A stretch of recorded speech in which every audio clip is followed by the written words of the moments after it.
Sunitha Williams, Butch Wilmore భూమి మీదకు రావటానికి సిద్ధమయ్యారు. మరికొన్ని గంటల్లో వీరిద్దరు సురక్షితంగా ల్యాండ్ కాబోతున్నారు. అయితే సాధారణ వేగంతో భూమిపైకి దూసుకొచ్చే అంతరిక్ష నౌక వేగం కొన్ని క్షణాల్లోనే ఎలా తగ్గుతుంది? భగ్గుమనే ఉష్ణోగ్రతల్ని తట్టుకొని సురక్షితంగా ఎలా ల్యాండ్ అవుతుంది అనేది ఇప్పుడు అందరి మదిలో మెదులుతున్న ప్రశ్నలు. సాధారణంగా అంతరిక్ష నౌక వేగం తగ్గే ప్రక్రియను అట్మాస్ఫియరిక్ రీ ఎంట్రీ అని పిలుస్తారు. అంతరిక్ష ప్రయాణంలోని అత్యంత ప్రమాదకరమైన దశల్లో ఇదొకటిగా పేర్కొంటారు. ఈ ప్రక్రియలో పటిష్టమైన ఉష్ణ కవచాలు, పారాచూట్ వ్యవస్థలు, ఖచ్చితమైన మార్గదర్శక సాంకేతికతలు కీలకంగా పాత్ర పోషిస్తాయి. భూమి మీదకు తిరిగొస్తున్న స్పేస్ క్రాఫ్ట్ల వీడియోలు చూసినట్లయితే మండుతున్న ఒక అగ్నిగోళం భూమి మీదకు దూసుకొస్తుందా అన్నట్లు కనిపిస్తుంది. వాతావరణంలోని వేడి కారణంగా ఇలా అవుతుంది. భూమికి తిరిగొస్తున్న అంతరిక్ష నౌకను ప్రభావితం చేసే మొదటి విషయం ఈ తీవ్రమైన ఉష్ణోగ్రతలే. దీని నుంచి అంతరిక్ష నౌకను రక్షించడానికి ప్రత్యేకంగా ఉష్ణ కవచాలను రూపొందిస్తారు. ఈ స్పేస్ క్రాఫ్ట్ల భద్రత కోసం AMES వంటి పరిశోధనా సంస్థపై నాసా ఆధారపడుతుంది.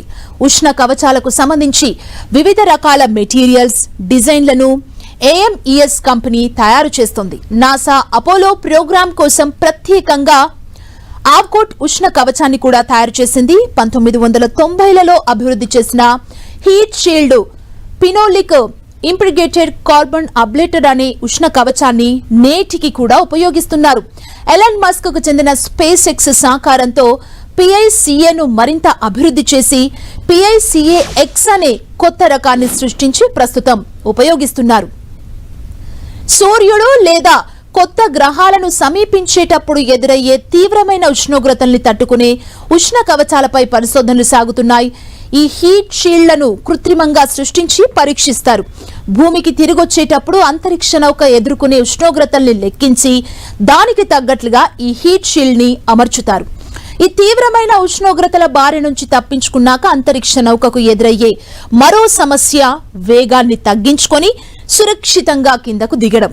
ఒకసారి భూ వాతావరణంలోకి ప్రవేశించాక అంతరిక్ష నౌక వేగం క్రమంగా తగ్గడం మొదలవుతోంది. గాలి నిరోధకత కారణంగా ఇలా జరుగుతుంది.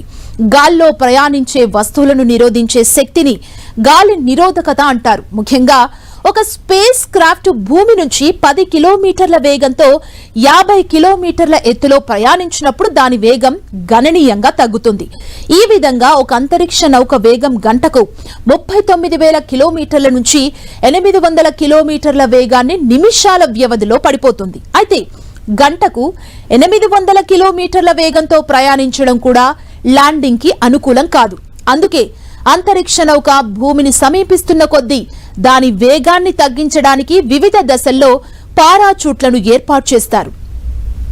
స్పేస్ క్రాఫ్ట్ ను లేదా దాని క్యాప్సూల్ ని సముద్రంలో దించడాన్ని ఒక సురక్షితమైన మార్గంగా భావిస్తారు. కానీ అంతరిక్ష నౌకను ఒక ఖచ్చితమైన ప్రదేశంలో దించడానికి వాతావరణ పరిస్థితులు, సముద్రపు ఆటుపోట్లు, అంతరిక్ష గతిశీతలను అంచనా వేయాలి. కాబట్టి ఇదొక క్లిష్టమైన పని. అందుకే స్పేస్ క్రాఫ్ట్ ని ల్యాండ్ చేసే ప్రదేశాన్ని నిర్ధారించడం కోసం నాసా, స్పేస్ ఎక్స్ వంటివి GPS, INS, ప్రెడిక్టివ్ మోడల్స్ వంటి అధునాతన సాంకేతికతల్ని వాడుతాయి. అయితే చివరి దశలో ఇందులోనూ మార్పులు సంభవించొచ్చు.